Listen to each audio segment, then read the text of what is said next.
If you look at almost any major city in Europe today, you will see a very familiar, deeply frustrating pattern of urban collapse. In London, the air quality is so consistently toxic that the government had to introduce massive financial penalties just to stop people from driving heavily polluting vehicles into the city center. In Paris, despite recent efforts to change, millions of people still spend hours every single day trapped in gridlocked, horn-blaring traffic jams on massive, multi-lane boulevards that were bulldozed through historic neighborhoods in the 20th century. In Amsterdam and Dublin, the housing markets have become completely unhinged, driven by predatory corporate landlords and rampant speculation, pushing the middle class entirely out of the city limits. Across the continent, historic capitals are choking on their own success, paralyzed by outdated infrastructure, unaffordable housing, and a deeply ingrained reliance on the automobile. But if you travel just a little further north, you will find a city that seems to exist in a completely alternate reality. In this city, the air is clean and the streets are incredibly quiet. In the dead center of the capital, bicycles officially outnumber cars. The water in the former industrial harbor is now so pure that citizens swim in it on their lunch breaks. Instead of hiding their power plants miles away, they built a massive waste-to-energy incinerator right near the city center, and then they put an artificial ski slope on the roof so people could snowboard down the side of it. While other European capitals are drowning in housing crises, 30% of the homes here are collectively owned by the residents themselves, immune to the whims of the speculative market. This city consistently ranks as the happiest, most livable, and most socially trusting place on the planet. This is Copenhagen, and this is why the capital of Denmark is the exact opposite of every other European city. To understand why Copenhagen is so radically different today, you have to go back to a critical fork in the road in the middle of the 20th century.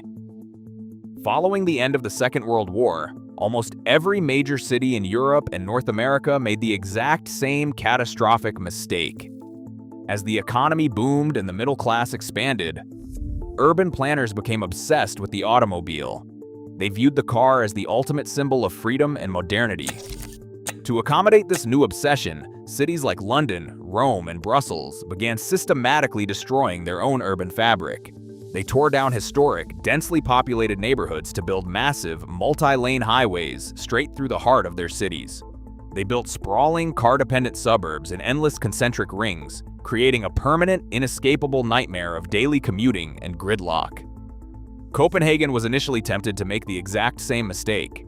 In the 1950s and the 1960s, Danish politicians proposed building a massive, American-style highway system that would have carved straight through the historic lakes and medieval center of the city.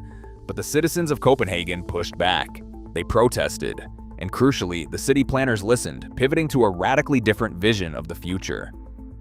Instead of surrendering to the car, Copenhagen implemented what is now known as the Finger Plan, or Fingerplanen, in 1947. This was a masterstroke of urban design that completely changed the trajectory of the city. Instead of allowing the city to sprawl outwards in endless, chaotic concrete rings like Paris or London, the Finger Plan dictated that Copenhagen would grow along 5 distinct fingers extending outward from the palm of the historic city center. These fingers were not highways. They were high-speed commuter rail lines known as the S-train network. Urban development, housing, and commercial zones were strictly confined to these transit corridors. But the true genius of the Finger Plan was what happened between the fingers. The spaces in between were strictly protected by law as permanent green wedges, forests, agriculture, and recreational spaces that could never be developed. Because of this brilliant, forward-thinking design, Copenhagen achieved the impossible. Today, no matter where you live in the sprawling suburbs of the greater metropolitan area, you are guaranteed 2 things. You are never more than a short walk or bike ride from a high-speed train that will take you straight into the city center, and you are never more than a few minutes away from open, untouched nature. They built a metropolis without the claustrophobia. But the Finger Plan was only the beginning of Copenhagen's rebellion against the standard European model. The next battleground was the city center itself. In 1962, the city made a decision that was considered absolutely radical, if not completely insane, at the time. They decided to take Strøget, the main, bustling shopping street running straight through the heart of the medieval city, and ban cars entirely. It was a massive, highly controversial experiment. Shop owners were furious. They protested vehemently, arguing that if people couldn't drive their cars directly to the storefronts, retail sales would collapse and the city center would die. The prevailing logic of the era was that cars brought money, and pedestrians were just an obstacle to traffic. But the exact opposite happened. When the cars were removed, the noise, the exhaust, and the danger disappeared with them. Suddenly, people didn't just rush through the street to buy something and leave. They lingered. They walked slowly. They sat at outdoor cafes. They socialized. Retail sales didn't collapse. They exploded. The pedestrianization of Strøget was such a staggering, undeniable success that the city began systematically expanding the car-free zones, year after year, street by street, reclaiming public space from the automobile and giving it back to the people. Today, Strøget is one of the longest pedestrian streets in the world, and it forms the spine of a massive network of car-free plazas and squares that define the city's character. And as the cars were slowly pushed out, the bicycles took over. When you visit Copenhagen today, the very first thing you notice is the overwhelming, almost intimidating presence of bicycles. But this is not the chaotic, dangerous cycling you see in London or New York, where cyclists are forced to battle massive trucks and angry drivers for a few inches of unprotected asphalt. In Copenhagen, cycling is not an extreme sport. It is the default, undisputed mode of transportation for everyone. This did not happen by accident. And it did not happen because Danes simply love exercise. It happened because the city spent decades building an infrastructure system that makes cycling the absolute fastest, safest, and most convenient way to get from point A to point B. Copenhagen has constructed a massive, highly integrated network of elevated, physically separated cycle tracks. These are not just painted lines on a road. They are dedicated, raised pathways, complete with their own traffic lights, their own bridges, and their own snow-clearing priority in the winter. The city has even built cycle superhighways that connect the distant suburbs to the city center, allowing commuters to ride for miles without ever interacting with a motorized vehicle. The statistics are staggering. Over 62% of all residents in Copenhagen commute to work or school by bicycle. Only 9% use a car. In the central districts of the city, there are officially more bicycles than cars. It is a complete, total inversion of the standard urban hierarchy. In most European cities, the car is king, and everyone else has to adapt. In Copenhagen, the bicycle is king, and the car is merely a tolerated guest. This massive shift away from the automobile has profound, cascading effects on the entire society. It drastically reduces air pollution, it drastically reduces noise pollution, and it drastically improves public health. But perhaps most importantly, it acts as a massive social equalizer. When you look at a bike lane in Copenhagen, you will see a wealthy investment banker in a tailored suit riding right next to a university student, right next to a mother carrying her children in a cargo bike. They are all using the exact same infrastructure, experiencing the exact same city. But the differences between Copenhagen and the rest of Europe extend far beyond how people move around. It also fundamentally changes how people live. Across Europe, major capitals are facing an existential housing crisis. In cities like Dublin, Amsterdam, and London, the housing market has been completely financialized. Giant corporate landlords and international investment funds buy up entire blocks of apartments, driving rents to astronomical, punishing levels. The middle class, the teachers, the nurses, and the artists are being systematically priced out of the cities they built, forced into long, exhausting commutes from distant suburbs. Copenhagen is not entirely immune to rising prices, but it has a massive structural defense mechanism that simply does not exist in most other cities. The andelsbolig, or cooperative housing model. Approximately 30% of the entire housing stock in Copenhagen is owned collectively by the residents themselves. In this system, you do not buy the physical apartment. You buy a share in the cooperative association that owns the entire building, which gives you the exclusive right to live in a specific unit. This is not a minor detail. It is a fundamental shift in how housing is treated. The prices of these cooperative shares are strictly regulated by the government, meaning they cannot be flipped for massive speculative profits. The buildings cannot be bought out by foreign hedge funds. They are insulated from the wild, destructive swings of the global real estate market. This model ensures that a massive portion of the city remains affordable for normal working-class people, preserving the social diversity and cultural fabric of the neighborhoods. While other cities treat housing purely as a financial asset to be exploited, Copenhagen treats a massive portion of its housing as a fundamental social right. This mindset of collective benefit over individual exploitation is deeply ingrained in the Danish psyche, and it extends to the environment as well. In the 1990s, the harbor that runs through the center of Copenhagen was a toxic, heavily polluted industrial waterway. It was a dumping ground for sewage, chemical runoff, and heavy industry. It was a place you actively avoided. Most European cities simply accepted this reality, abandoning their industrial waterfronts or slowly converting them into sterile, high-priced luxury developments. Copenhagen took a different path. The city launched a massive, incredibly expensive, decade-long engineering project to completely overhaul its sewage system and eliminate industrial runoff. They built massive underground overflow barriers and modernized their water treatment facilities. The result is nothing short of miraculous. Today, the water in the center of the Danish capital is so exceptionally clean that the city has built multiple public harbor baths, massive floating wooden swimming pools right in the middle of the city. On a warm summer day, thousands of citizens leave their offices, strip down to their swimsuits, and dive into the harbor water.